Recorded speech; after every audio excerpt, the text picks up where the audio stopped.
नमस्कार दोस्तों, आपको अजय हिंदी कहानियां चैनल में हार्दिक स्वागत है। आज हम गीता के चौथे अध्याय में कृष्ण ज्ञान, कर्म और संन्यास योग के बारे में बताएंगे।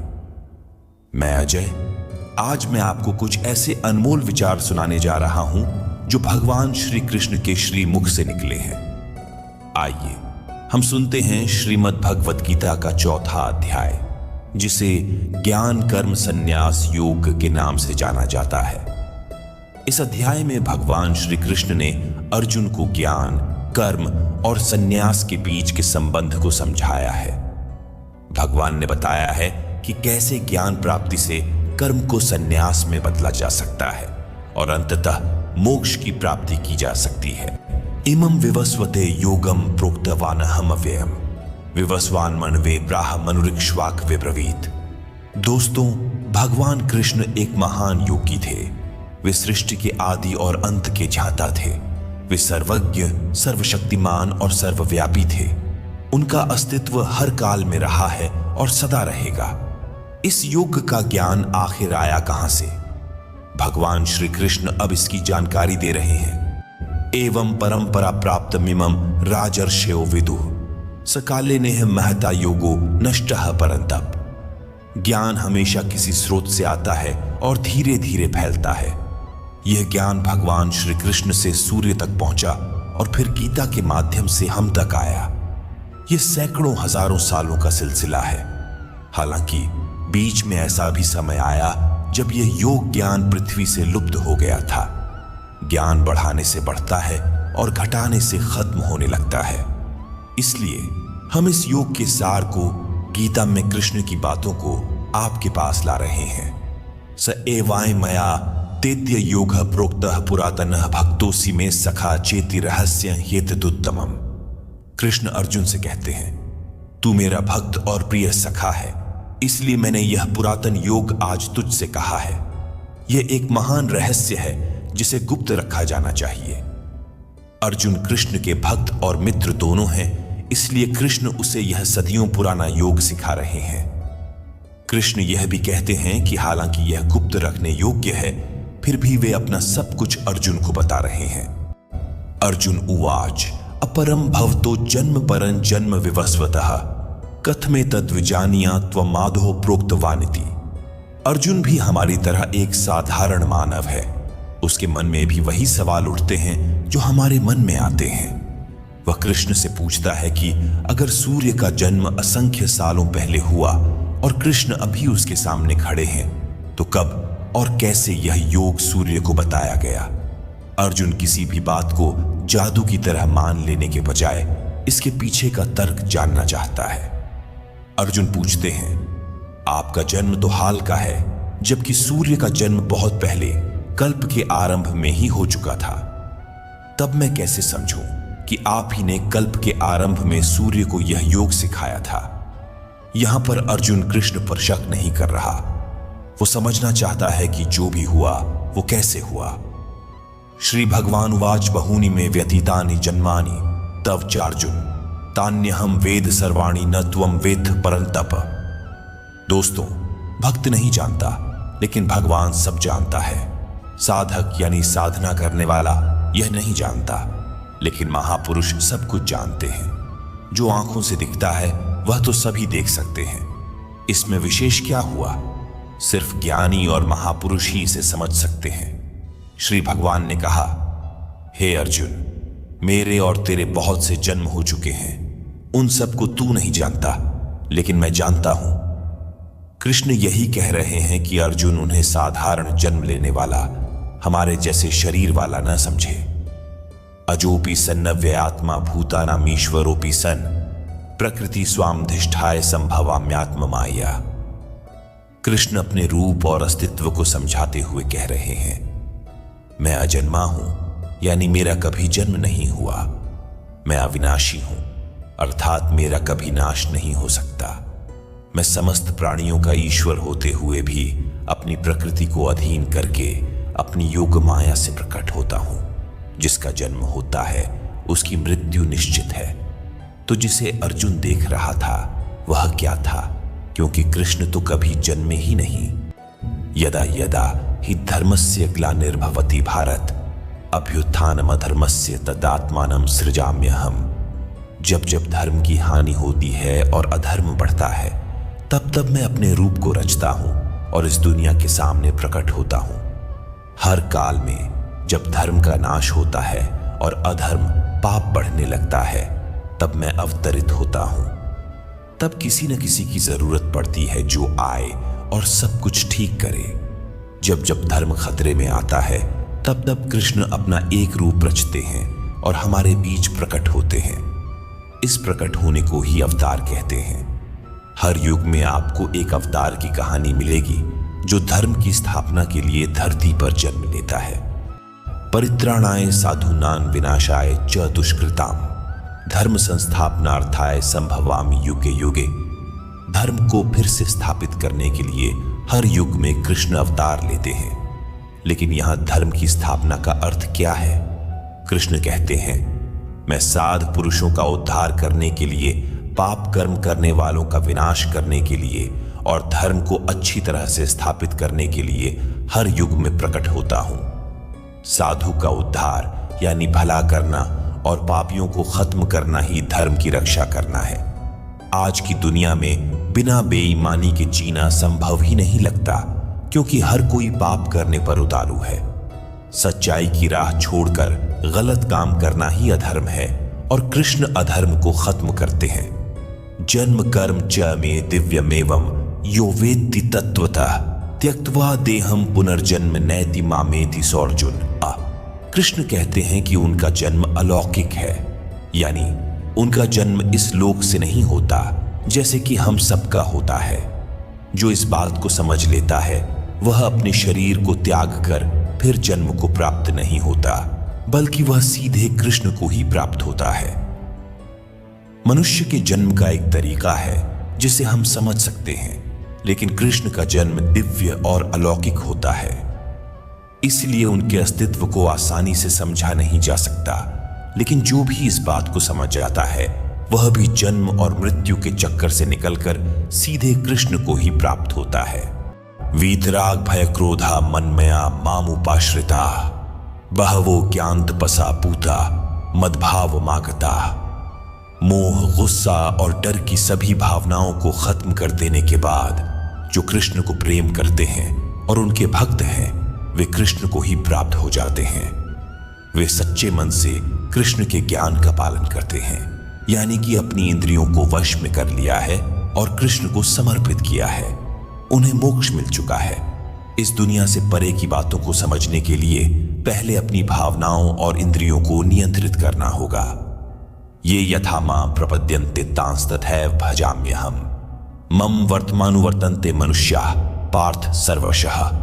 हे अर्जुन, जो भक्त मुझे जिस प्रकार भजते हैं, मैं भी उन्हें उसी प्रकार आशीर्वाद देता हूं। सभी मनुष्य मेरे द्वारा दिखाए गए मार्ग पर चलते हैं। कृष्ण यहां एक गहरा सत्य प्रकट कर रहे हैं। जो उन्हें सच्चे मन से भजते हैं, कृष्ण भी उन्हें उसी प्रकार से स्वीकार करते हैं। इसका अर्थ यह है कि जो व्यक्ति कृष्ण के स्वरूप, ज्ञान और उनकी बातों को भली भांति समझता है, वह अंततः कृष्ण में ही लीन हो जाता है। कांक्षन्तः कर्मणा सिद्धिं यजन्त एह देवताः क्षिप्रं हि मानुषे लोके सिद्धिर्भवति कर्मजा। कृष्ण कहते हैं, इस दुनिया में जिन लोगों को अपने कर्मों का फल चाहिए होता है, वे देवताओं का पूजन करते हैं, क्योंकि उन्हें कर्मों से उत्पन्न होने वाली सिद्धि जल्दी मिल जाती है। जो लोग कृष्ण के कहे अनुसार कर्म करते हैं और साथ में देवताओं की पूजा भी करते हैं, उन्हें उनके कर्मों के फल जल्दी मिल जाते हैं। लेकिन सच्चे अर्थों में सिर्फ कर्म करना और फल की चिंता न करना ही सही मार्ग है। कर्म करने से फल तो मिलेगा ही, चाहे अच्छा हो या बुरा। लेकिन अगर कर्म करते समय मन में भगवान का स्मरण हो तो फल अवश्य अच्छा और शीघ्र प्राप्त होगा। चातुर्वर्य मया सृष्टम गुण कर्म विभागशः तस्य कर्तारमपि मां विद्य कर्तारम अव्ययम्। यहां कृष्ण हमारे समाज की सबसे बड़ी सच्चाई के बारे में बता रहे हैं, जिसे हम भूल चुके हैं। कृष्ण कहते हैं, ब्राह्मण, क्षत्रिय, वैश्य और शूद्र, इन 4 वर्गों का समूह गुण और कर्मों के आधार पर मेरे द्वारा रचा गया है। इस प्रकार सृष्टि रचना आदि कर्मों का कर्ता होने पर भी मुझे अविनाशी परमेश्वर को वास्तव में अकर्ता ही जानो। जिसे हम जात या जाति कहते हैं वह आपके गुण और कर्म पर निर्भर करती है, जन्म पर नहीं। दोस्तों, यह इस बात पर निर्भर नहीं करता कि आपका जन्म एक अच्छे घर में हुआ है या आपके माता पिता अच्छे इंसान हैं। अगर आप धूर्त हैं, झूठ बोलते हैं या गलत काम करते हैं तो आपकी जाति आपके कर्मों और गुणों से निर्धारित होगी, न कि आपके जन्म से। तो क्या आपको भी सच्चा और अच्छा कहा जाएगा?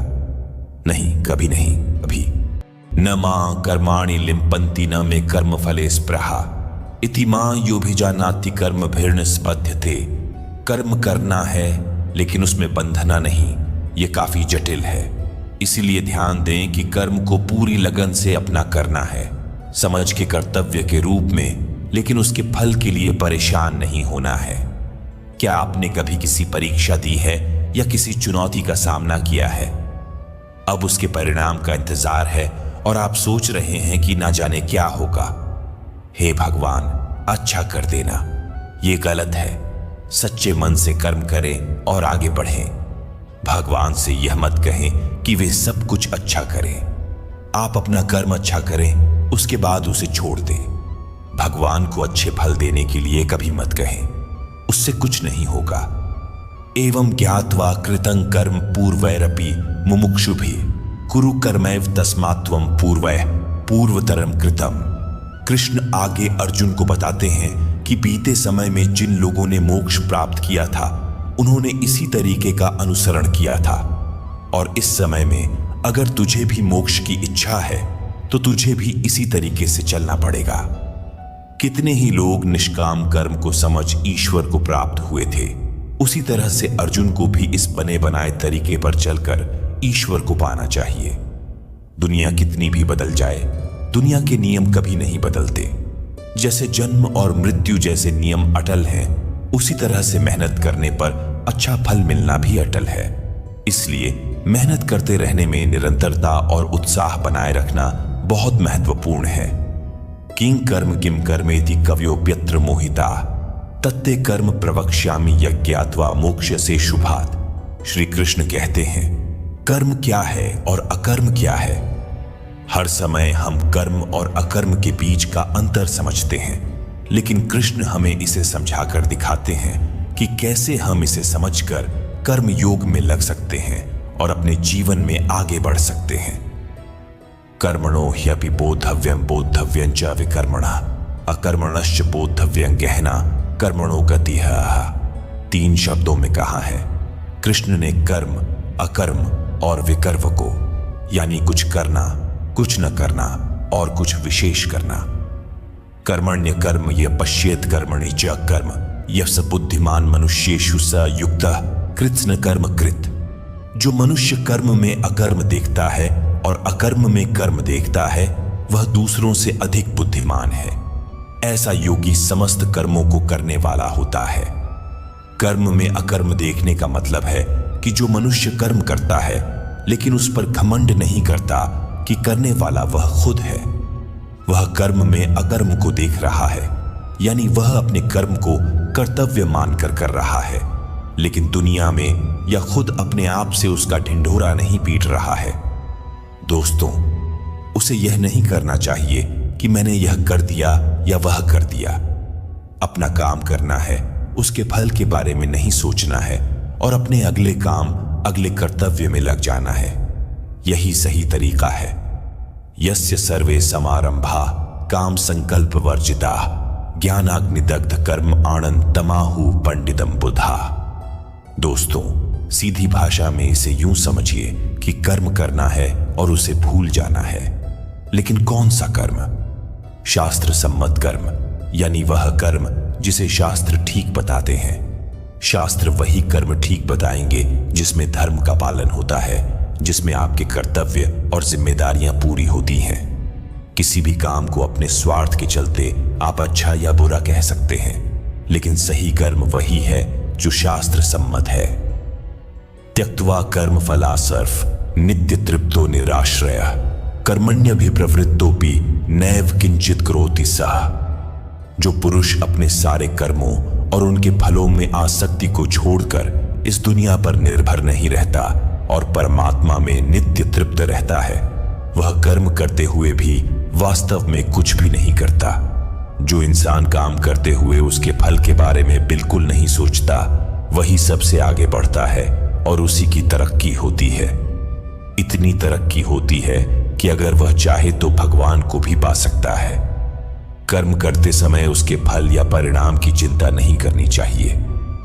बस इतनी सीधी सी बात है दोस्तों। आगे क्या होगा यह मत सोचिए, बस वर्तमान में रहकर अपना काम करते रहिए।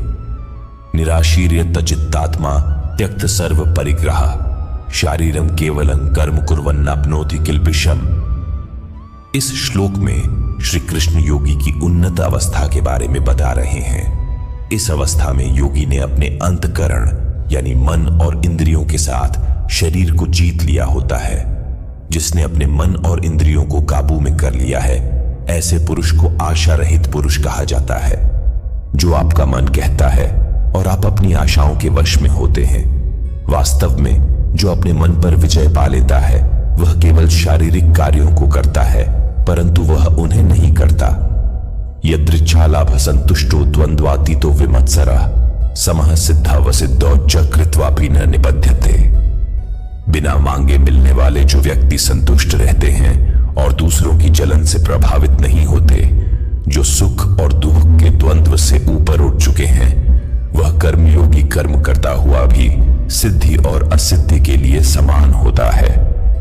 कर्मयोगी वह होता है जो बिना किसी इच्छा के प्राप्त होने वाले वस्त्र, धन या यश में संतुष्ट रहता है, जो दूसरों के सफलता या असफलता से प्रभावित नहीं होता और जो सफलता और असफलता, सुख और दुख में एक सा बना रहता है, वही वास्तविक कर्मयोगी है। गतसंगस्य मुक्तस्य ज्ञानावस्थित चेतसा यज्ञाय आचरतः कर्म समग्रम प्रविलीयते। कर्मयोगी अपनी इच्छाओं पर विजय प्राप्त करके अपने आसक्तियों को खत्म करता है। वह अपनी शारीरिक गुणों पर गर्व नहीं करता, न कि उसे मोहित करता है। इन योगियों का मन सिर्फ परमात्मा में लगा होता है। यहाँ कृष्ण यह समझाते हैं कि कई लोग जो इस अवस्था में हैं, उन्होंने अपने कर्मों को यज्ञ की भावना से किया है और इस अत्यंत कठिन नियंत्रण से मुक्त होकर मोक्ष को प्राप्त किया है। ब्रह्मार्पणम ब्रह्म हविर ब्रह्माग्नो ब्रह्मणाहुतम ब्रह्मैव तेन गंतव्यम ब्रह्म कर्म समाधिना। कि जैसे यज्ञ में चढ़ाया जाता है वह भी ब्रह्म है, और जो द्रव्य इस्तेमाल किया जाता है वह भी ब्रह्म है। साथ ही जो हवन की अग्नि में आहुति दी जाती है वह भी ब्रह्म है। इसी तरह जो योगी यह हवन करता है और उसका फल पाता है वह भी ब्रह्म है। यहां ब्रह्म से मतलब है सबसे बड़ा सत्य जो चारों ओर दिखाई देता है। यही सच है जो आप देख रहे हैं दोस्तों। रोज की जिंदगी में कई बार अच्छी बातों को पहचानना मुश्किल हो सकता है। इससे सच का रूप नहीं बदलता, बल्कि यह सिर्फ लोगों के नजरिए को बदलता है। ये ब्रह्म को समझने की कोशिश का महत्वपूर्ण हिस्सा है। दैवमेवा परे यज्ञम योगिनः पर्युपास्ते ब्रह्माग्नाव परे यज्ञम यज्ञ नैवोपजुह्वति। कुछ योगी अपने समर्पण और भक्ति के माध्यम से देवताओं को सभी चीजों का आदान प्रदान करते हैं। यहाँ देवता उन भगवान के रूपों का संदर्भ है जिनकी पूजा और आराधना की जाती है। देवता का अर्थ है जिन भगवान के रूपों की हम पूजा करते हैं। यही यज्ञ का एक रूप है जो हमारे जैसे लोगों के लिए है। जो पहुंचे हुए कर्मयोगी होते हैं वे यज्ञ में अपना सब कुछ ब्रह्म को समर्पित करते हैं। उनका हर अनुष्ठान ब्रह्म के लिए होता है। चाहे आप राम, कृष्ण, शिव, दुर्गा या किसी और देवता को याद करें या फिर आप ब्रह्म को सबसे बड़ा सत्य मानकर कर्म करें, फर्क नहीं पड़ता। हमें ध्यान में रखना चाहिए कि हमारा कर्म एक यज्ञ है जिसमें हम ईश्वर को अपना सब कुछ समर्पित करते हैं और केवल काम में लग जाते हैं। श्रोत्रादीनीन्द्रियाण्यन्ये संयमाग्निषु जुह्वति शब्दादीन विषयानन्य इंद्रियाग्निषु जुह्वति। कृष्ण जी ने संयम को अग्नि के समान दर्शाया है, जिसमें योगी अपनी इंद्रियों को आग में डालते हैं और उनकी इच्छाओं को भस्म कर देते हैं। इससे वे अपने मन को नियंत्रित करते हैं और आत्मा की ऊर्जा को संयमित करते हैं। जो योगी नहीं होते वे नादान होते हैं, वे उल्टा काम करते हैं। उन्हें अपनी इंद्रियों पर नियंत्रण नहीं होता। कभी किसी ने कुछ कहा तो वे गुस्सा हो जाते हैं। सर्वाणी इंद्रिय कर्माणि प्राण कर्माणि चापरे आत्म संयम योगाग्नो जुह्वति ज्ञान दीपिते। अपने मन को नियंत्रित करने का सबसे सरल तरीका ज्ञान है। इससे योगी लोग अपने मन को नियंत्रित कर पाते हैं। जब किसी बुरे विचार का सामना होता है तो हमें ज्ञान हमें बताता है कि हमारा जीवन उससे बड़ा है। हर काम के दो पहलू होते हैं और ज्ञान हमें सही और गलत का अंतर समझाता है। इससे हम सही रास्ता चुन पाते हैं। यही कृष्ण हमें सिखाते हैं। गीता के माध्यम से यही ज्ञान दे रहे हैं। द्रव्य यज्ञास्तपो यज्ञ योग यज्ञास्तथा परे स्वाध्याय ज्ञान यज्ञाश्च यतेह संशित व्रता। हर किसी का युद्ध अलग होता है और इसलिए हर किसी का यज्ञ और कर्म भी अलग अलग होता है। कृष्ण इस श्लोक के माध्यम से हमें बताते हैं कि कई पुरुष विभिन्न प्रकार के यज्ञ करते हैं। उनमें से कुछ द्रव्य संबंधी यज्ञ करते हैं, जबकि कुछ दूसरे योग रूप यज्ञ करते हैं। कुछ लोग तपस्या, व्रत और अहिंसा के माध्यम से यज्ञ करते हैं, जबकि कुछ अन्य स्वाध्याय, ज्ञान और यज्ञ करते हैं। हर किसी का युद्ध अलग होता है। जैसे कोई ईश्वर की पूजा कर उसे फूल और फल चढ़ाता है, कोई तपस्या कर भगवान को खुश करने की कोशिश करता है और कोई योग से भगवान को पाने की कोशिश करता है।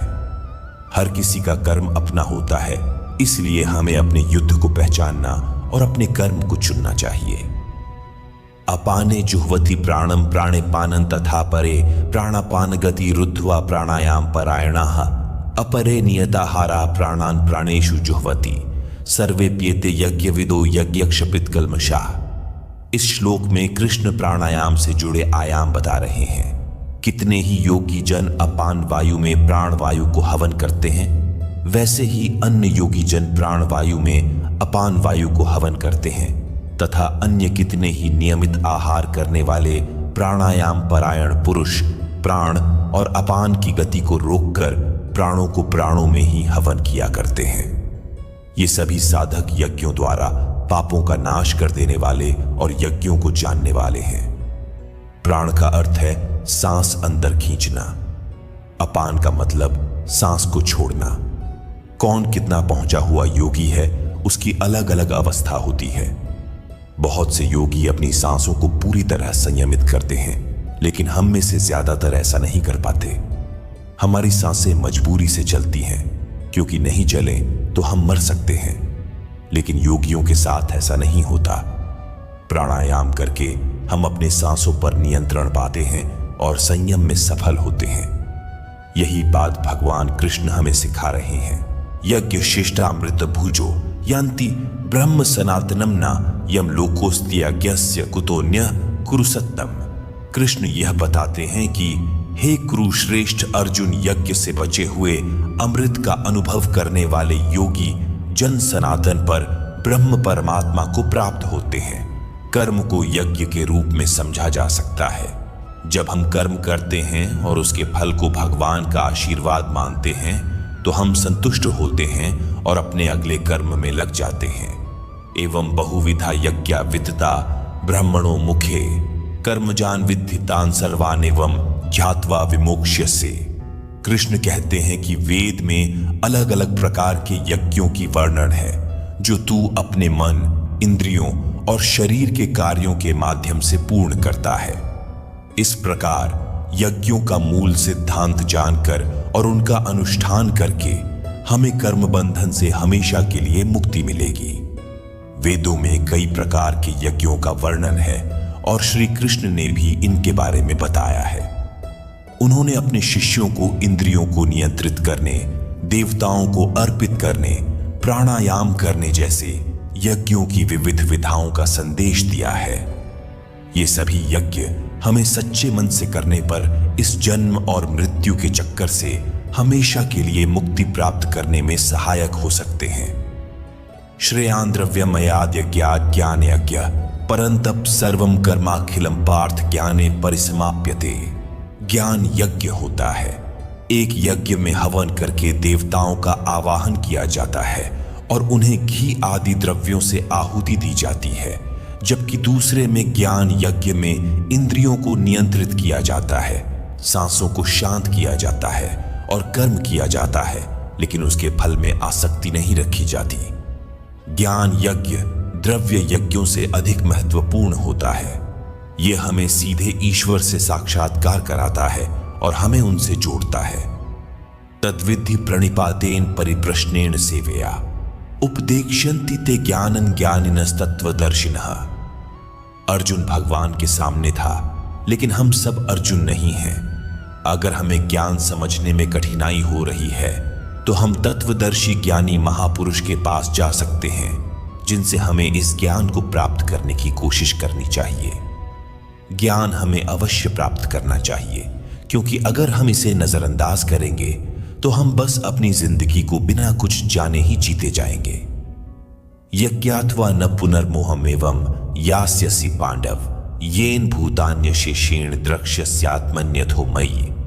हम सभी अपने काम करते हैं, पैसा कमाते हैं, अपने परिवार का पालन पोषण करते हैं और इसी प्रकार के चक्कर में अपने जीवन को बिताते हैं। लेकिन क्यों करते हैं हम ये सब? इसकी जरूरत है क्योंकि हम अपने अज्ञान से इस संसार में आए हैं। लेकिन जब हमारे पास थोड़ा सा ज्ञान होता है तो हमें यह प्रश्नों का उत्तर चाहिए। हमें तत्वदर्शी ज्ञानी व्यक्तियों के पास जाकर इसे समझने की कोशिश करनी चाहिए। तभी हम मुख्य ज्ञान प्राप्त करेंगे और भगवान की इस दुनिया को समझेंगे। अपि चेदसि पापेभ्यः सर्वेभ्यः पापकृत्तमः सर्वं ज्ञान प्लवेनैव वृजिनम संतरिष्यसि।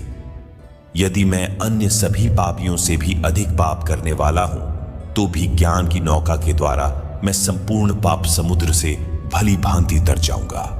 इसका मतलब यह नहीं है कि पहले पाप करें और फिर ज्ञान हासिल करें और फिर बच जाएंगे। यहां कृष्ण यह कह रहे हैं कि हमें अपने आप को भ्रमित न करें कि हम बहुत बड़े पापी हैं। अगर हमने कभी यज्ञ या भगवान को याद नहीं किया है तो हम ज्ञान को हासिल करने की संभावना ही नहीं है। हर कोई जो इच्छा रखता है वह ज्ञान को हासिल कर सकता है, भगवान की असलियत को जानने की, और उससे ज्ञान में समाहित होकर आगे बढ़ सकता है। यथैधांसि समिद्धोग्निर्भस्मसात् कुरुते अर्जुन ज्ञानाग्नि सर्वकर्माणि भस्मसात् कुरुते। तथा हे अर्जुन, जैसे जलती हुई आग में ईंधन जलकर खत्म हो जाता है, उसी तरह ज्ञान की आग हमारे सभी कर्मों को भस्म कर देती है। जब आप ईंधन को आग में डालते हैं तो ईंधन बचता नहीं है, सभी आग बन जाती है। उसी प्रकार जब ज्ञान आपको प्राप्त हो जाता है और आप ज्ञानी बन जाते हैं तो आपके कर्म भी खत्म हो जाते हैं। कर्मों के समाप्त होने का अर्थ यह नहीं है कि आप कर्म करना छोड़ देते हैं। इसका मतलब है कि आप कर्मों के बंधन से मुक्त हो जाते हैं और कर्म को करते हैं उसे कर्तव्य मानकर, न कि उसके फल के लिए।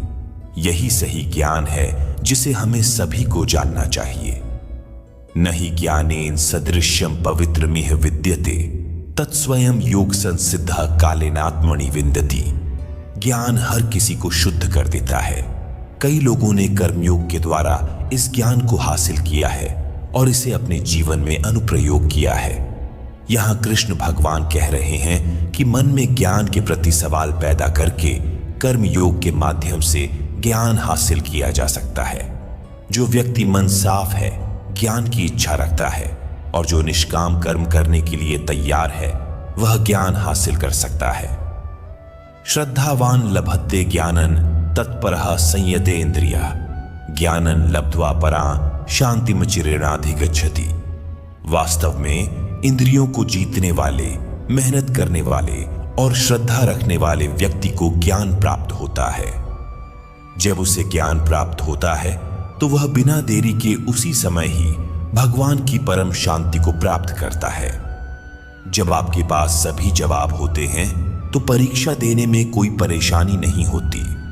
उसी तरह जो व्यक्ति इंद्रियों को वश में करने की कोशिश कर रहा है और जिसके मन में ईश्वर के प्रति श्रद्धा है, वह इस दुनिया की सच्चाई को समझने या ज्ञान हासिल करने में ज्यादा समय नहीं लगाता। सही लगन और सही तरीके से काम करके आप दुनिया में कुछ भी हासिल कर सकते हैं। अज्ञश्चा श्रद्धानश्च संशयात्मा विनश्यति, नाय लोकोस्ति न परो न सुखम संशयात्मनः।